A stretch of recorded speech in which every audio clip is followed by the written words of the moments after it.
My mother's she's a Southern woman from the Virginia area, and this is what I found out later. And I only can remember for a small period of, from a small, real small increment of my life that I lived in Bedford-Stuyvesant in the early middle '70s.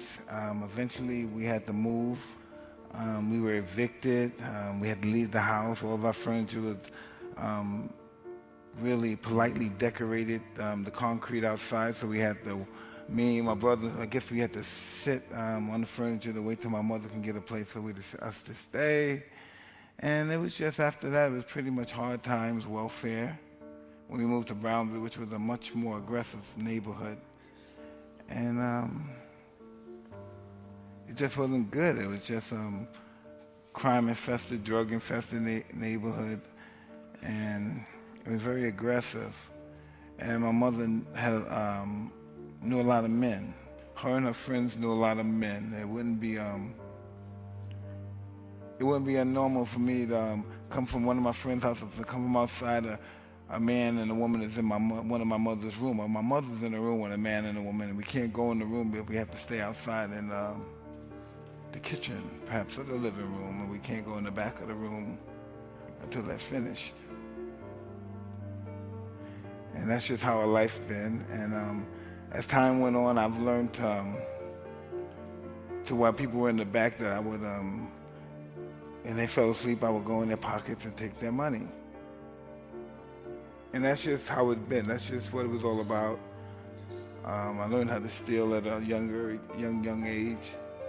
When my mother's friends were in her house, they were drinking. I learned to go in their house from the fire escape and rob their house while they were downstairs drinking with my mother.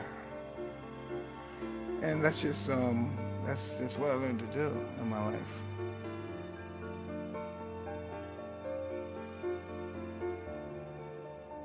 I was born with great perception. It came from my street life, from being locked up for stealing and facing unbelievable odds as a young kid. I had great perception. And once I watched these guys fight, I just knew it was a matter of time, but I knew my time would soon come.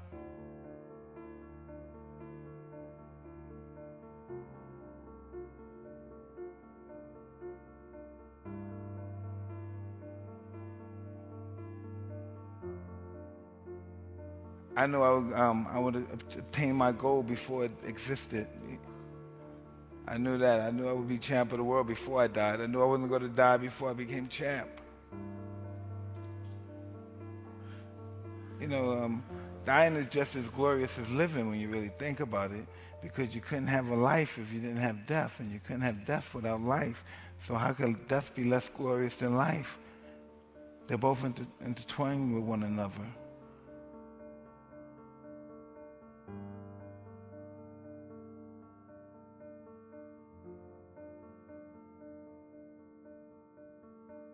Yeah, they used to bully me in school.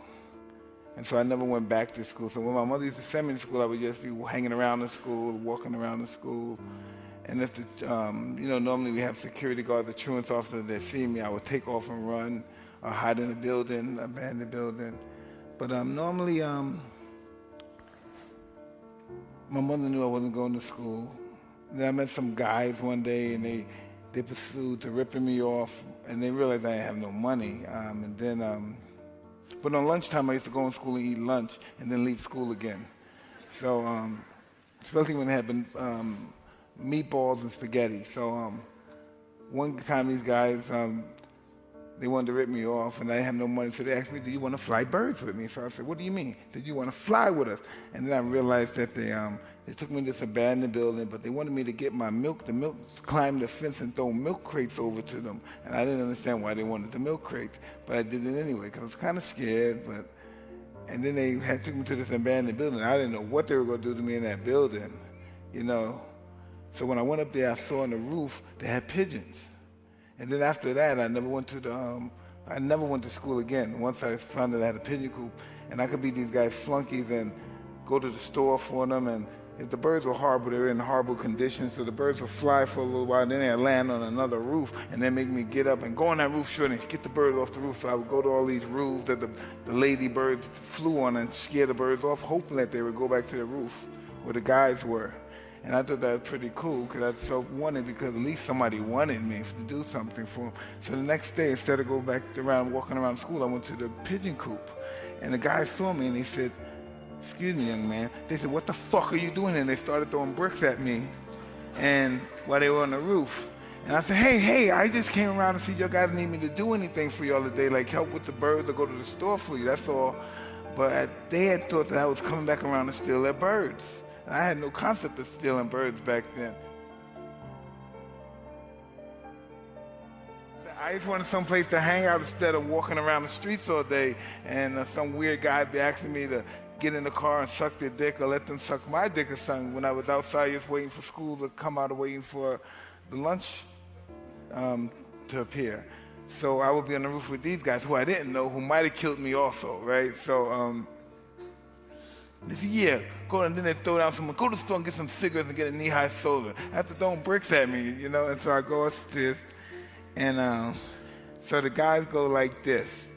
School is over and stuff, but they tell me, "We're going to the center tonight. We're going to go to the after-school center." This is where, I don't know, the poverty-stricken people that live in the projects, they have a center there, a youth center, and they go there and they're playing music. They got a jam in the center, so we're going to go to the center.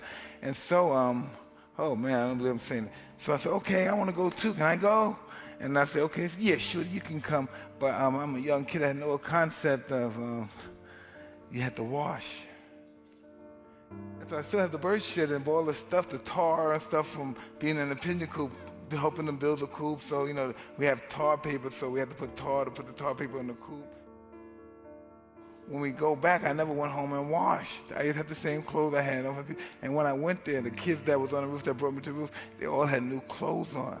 And they all laughed at me. And everybody started laughing at me, and I was scared and embarrassed. I started laughing too. And one of the guys that was on the roof, he had said, "What the fuck, you dirty little motherfucker? What you come around here looking like that? Don't you ever wash?" And he said, "You better meet me at the roof. Meet me tomorrow, motherfucker. Meet me at the roof where the birds where you met me today." Even though that guy wasn't his pigeons, but he was there. He was looking for one of those other guys' brothers. He was older. He said, "Meet me at the roof. You hear me, shorty? Meet me at the fucking pigeon. Where you were today?" And I'm a schmuck. I'm like, "Yo, schmucko." So I met him early in the morning, just like when you're going to school. So I met him at the pigeon coop. And from then on, me and him started robbing houses. Because I was younger than him, so he would tell me to ring the doorbell, knock on the door. And if someone comes over, say you're looking for this guy, he'll give me a Jewish name or something. He'll give me some name. He just knew what to say, the right stuff and what neighborhoods. And I didn't know. And then they found out nobody was there, he would pick the locks. He would have the kids pick the locks.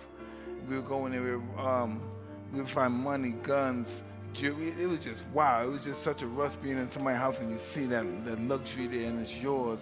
And he didn't give me much money, but he bought me a lot of nice looking clothes. And he said, "You go back to the center looking like this. Don't forget, you hear me, motherfucker? You go looking like this." And then I went to that center and then it was a whole different, it was totally different. And they used to call me Dirty Mike, Dirty Ike, and it wasn't because I had bad clothes. I always had the best clothes, but I always was on the pigeon coop, and I always got them dirty and tar, and I would never change my clothes and I would never do that. I would never change my clothes to put on some raggedy clothes and be seen in raggedy clothes because I'd been traumatized from that experience when I went to the daycare center, after school center. So I would always just wear my nice clothes in the pigeon coop, and they would always get dirty, and I would just go home and change in some new nice clothes. You know, till this day I'm the same way. I always make sure to have nice clothes on, no matter wherever I go. If I'm playing with pigeons, if I'm playing soccer, if I'm taking out the garbage, and it's just it's just always been a scar on me since them guys just humiliated me that day.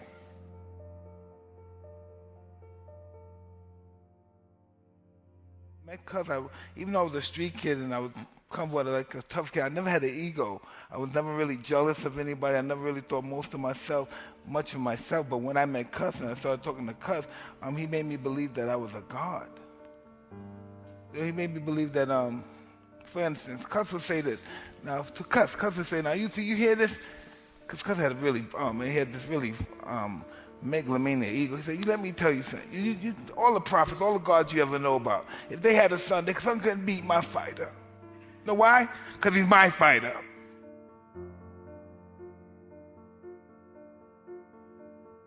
I remember I was a young kid and I was getting put on the front cover of maybe Ring magazine at the time, a big time magazine it was.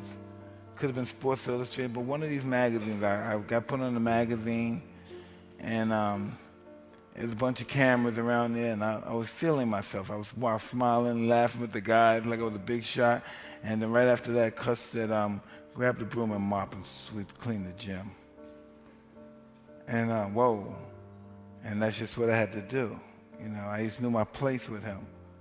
I just knew my place, Like things I would say with other people, I would never say with him. He would only have to call me one time and I would be there. He would never like, hey, be there in a minute.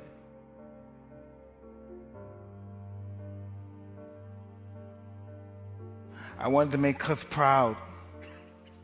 That was my whole existence for fighting. I wanted to make him proud. I never knew what it was like to have a fighter. A father. So now I understand what some kids must feel when they can't make their fathers happy. Because he would do anything for me. I was just, I don't think that way now. I was just disappointed that I didn't kill them back then. That was just my main objective because I wanted to succeed so bad, and I failed, and the fear of not succeeding was worse than dying. So I just wanted to make sure they never got up. At any fight, if someone said something negative about me, he was an old man, he would attack them. He wouldn't let nobody allow any negativity to even seep through my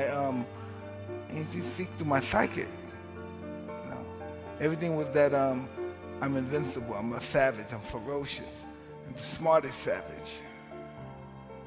I don't even think that way anymore. He believed fighting was your opponent's surrender, his total destruction. And he didn't think of it as, even though he said it was savage and ferociously, you had to do it in such a relaxed and calm state, without any emotions. That's what he was all about, A really scientific way of destroying people. He enjoyed hurting the opponent. He wanted them to never have a chance to believe they can beat you.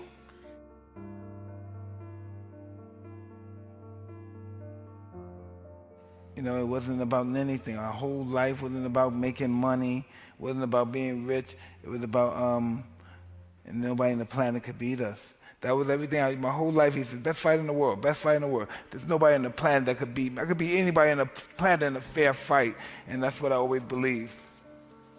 I don't even think about that now, but just to be in that state of mind, I could be anybody one day I said this, and I'm so happy that I don't think that way anymore. I was having an interview, and I started thinking about Cuss, because Cuss is pretty, arrogant, and Cuss said, and I said one of Cuss words. I said, I was being interviewed, and I said, how many people in this planet? I said, what, around 5 billion people, 6 billion? I said I could beat every one of them in a fair fight. And that's what I believed at the time. But this guy always told me, he says, I'm allowing my mind to get the better of me. Your mind, you don't have your mind on your work. You're not being disciplined. He really knew that. He always believed that his mind could heal anything. He believed if he had cancer, his mind could heal cancer. He was a strong believer that your body only purpose was to carry your brain. And, he was just amazing, man.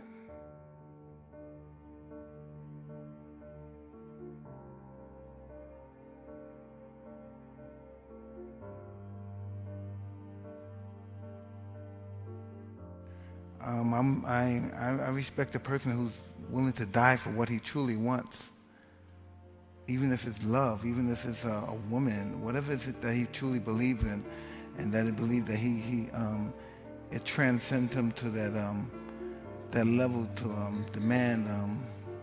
For love, for instance, I look at love as a command to just rise to your greatest potential. and that's how people should feel. Their objective should be to rise to their best potential in life. If it's to lose 30 pounds, if it's to pass a test, it should be to win a fight, to be admired by people all over the world. It should allow you to rise to your greatest potential, that you look at yourself in the most grandest fashion.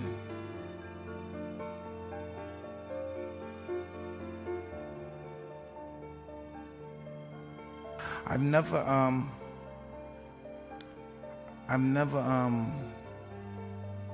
was never able to understand the concept of greatness. I just never was able to understand that concept of greatness. And as time went on and I've gotten older and I've met many journeys on people that I met on my journey and people who I've read about on my journey. I read that all greatness, the majority of greatness in itself doesn't come with goodness. The two don't coexist with one another. And I spent all my life trying to become great because I had such a low self-esteem. And I realized late in life, well, I'll say I'm 47, but late in my life, that all great men are not good men. And then so I tried to embark on a whole different career and try to become good. But what's the concept of good? Being a floor mat? I never understood the concept of good.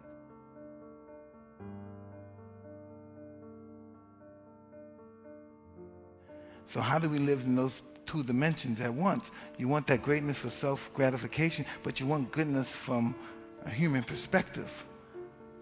And I really have no idea, no clue how do I juggle both of them and be in harmony. And then in all actuality, they don't exist. You have to pick a side.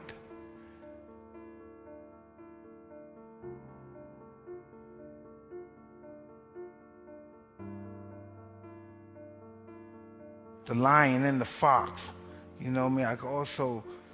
I could beat the vicious guys and I got outsmart the slicksters. So I was pretty much didactyl in that apartment pretty much. But what really was the turning point is that there was nobody that could reach the core like Cus could. No one could inspire me.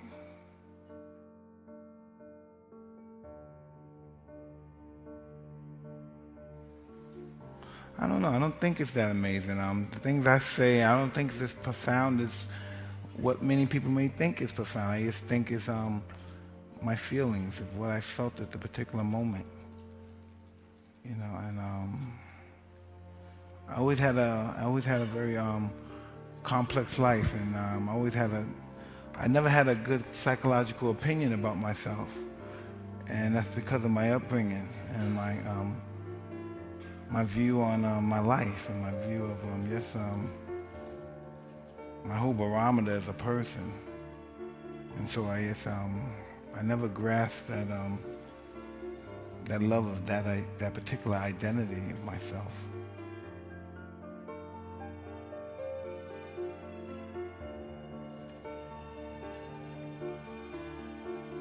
I gave my whole fight, and it's time to give it up. It's time to stop and let go and let God. I did all I can do humanly, and now it's time for me to let God lead the way.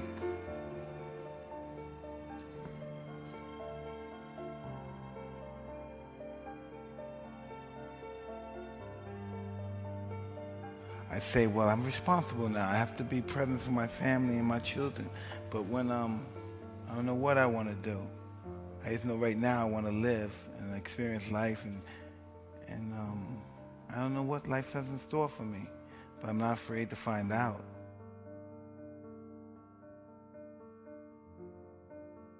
I'm not trying to even the score. I'm moving on to other places which are probably dark and places I've never been before, but I'm not afraid to go there. I'm not afraid to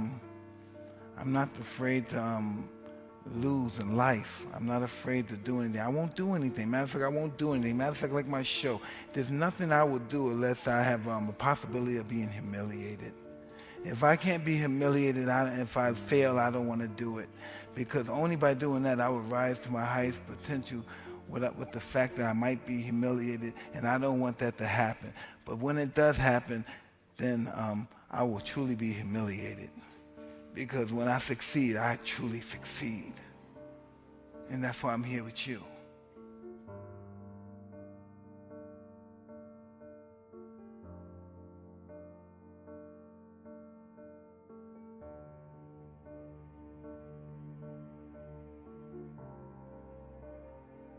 I've always sought comfort from my pigeons, no matter where I live. I always have them, and I've collected special breeds of pigeons. They're called roller pigeons. Sir Anthony Hopkins played Hannibal Lecter. In that great movie, he talked about them. Do you know that a roller pigeon is? You know what a roller pigeon is, Barney? They climb high and fast, and they roll over and fall just as fast towards the earth. There are shallow rollers, and there are deep rollers. You can breed two deep rollers, or the young roller will roll all the way down and hit and die. It is no surprise that I have an affinity for rollers. It is really something to watch them fly higher, and then all the other birds. They fly higher than all the other birds, way up on the top of the sky, and way in the clouds, and they just roll and roll and roll down. And if they're lucky, they pull out in time before they crash and head first into the ground. Rollers who are the offspring of two pairs of deep rollers can do that. I was bred to climb high and high into the sky and tumble down. I am truly grateful that I found my wings before I hit the ground.